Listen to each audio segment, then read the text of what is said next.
임마누엘 성도들의 삶을 붙드는 오늘의 말씀입니다. 사랑하는 임마누엘 성도 여러분, 안녕하세요. 오늘은 신명기 27장 11절에서 26절 말씀을 함께 나누고자 합니다. 지금 미국은 코로나19 전염병 문제뿐만 아니라 사회적 약자에 대한 억압과 차별 문제로 갈등과 혼란을 심하게 겪고 있습니다. 대부분의 주요 도시에 사회 정의를 외치는 시위와 함께 불량한 양심과 탐욕에 붙들린 소수의 사람들에 의해서 저질러지고 있는 약탈과 방화로 몸살을 앓고 있습니다. 나라의 지도자는 이러한 때에 사람들의 마음을 공감하지 못하고 그래서 지도자로서 국민들을 어떻게 위로와 함께 질서를 유지할 수 있을지 전혀 모르는 듯합니다. 우리 성도들이 주님의 긍휼과 은혜로 이 땅을 붙들어 주시기를 더더욱 간구해야 될 때입니다. 미국 사회에 이러한 현상이 일어나게 된 그러한 진짜 근본적인 이유는 어디에 있을까요? 적어도 교회와 성도는 성경을 통해 그 답을 분명히 얻을 수 있어야 되겠습니다. 모세는 이스라엘 백성들이 가나안 땅에 들어가면 그리심산과 에발산에서 모든 지파가 둘로 나뉘어 서서 하나님의 언약적 축복과 저주를 선포하라 명령합니다. 여호수아 8장에 이 명령을 수행한 일이 기록되어 있습니다.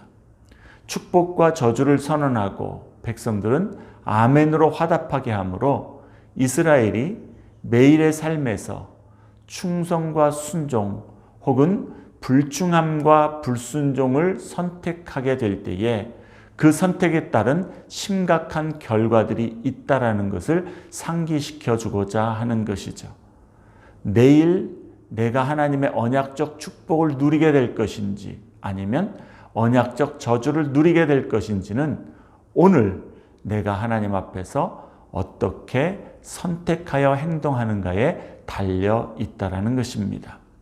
오늘 본문에는 하나님 앞에 저주를 받게 되는 행위 12가지 리스트를 기록하고 있는데 특별히 두 가지 교훈을 함께 묵상하고자 합니다. 첫째는 여기에 기록된 행위들은 주로 비밀리에 혹은 은밀하게 이루어지는 행동들이라는 것이죠.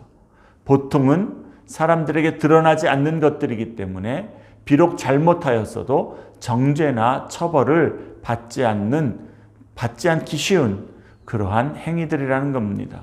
하지만 그러한 행위들의 저주를 선언하고 모든 백성은 아멘으로 응답하게 하므로 여호와 하나님은 우리의 비밀리 행한 일들, 숨겨진 마음의 동기와 생각까지도 모두 보고 아신다라는 사실을 상기시켜 주는 것이죠. 은밀하고 비밀리에 범죄한 사람이 공동체의 진노와 사회의 형벌을 피할 수는 있을지라도 여호와 하나님의 진노와 형벌은 절대로 피할 수 없습니다.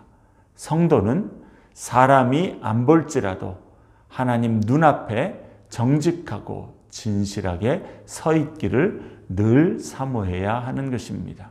두 번째 교훈은 오직 하나님께서 올바른 존중을 받으실 때에 그러할 때에만 사회는 공정하고 배려 있는 모습이 될 수 있다라는 것입니다.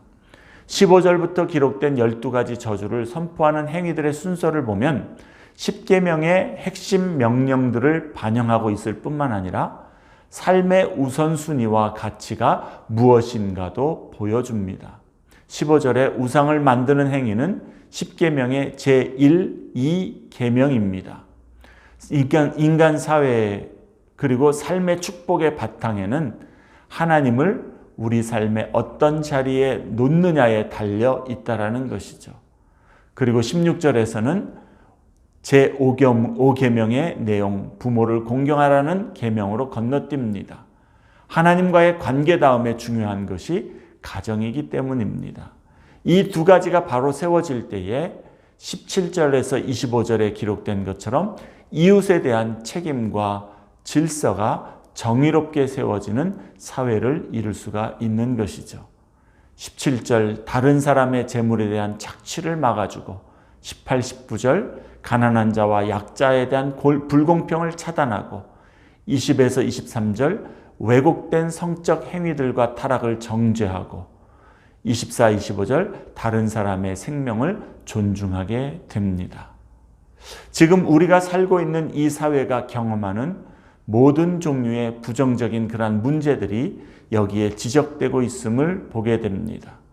살아계신 하나님이 사회와 경제, 교육과 문화에서 실제적으로 그리고 공적으로 배제되고 부정되었기 때문에 가정은 무너졌고 타인의 재산을 약탈하고 사회적 약자들에 대한 긍휼과 배려가 없습니다. 진실된 관계보다 왜곡된 성적 쾌락이 난무하고 인간 생명이 존중받지 못합니다. 하나님을 올바로 경외할 때에 온전한 가정, 정의롭고 배려 있는 사회가 만들어집니다.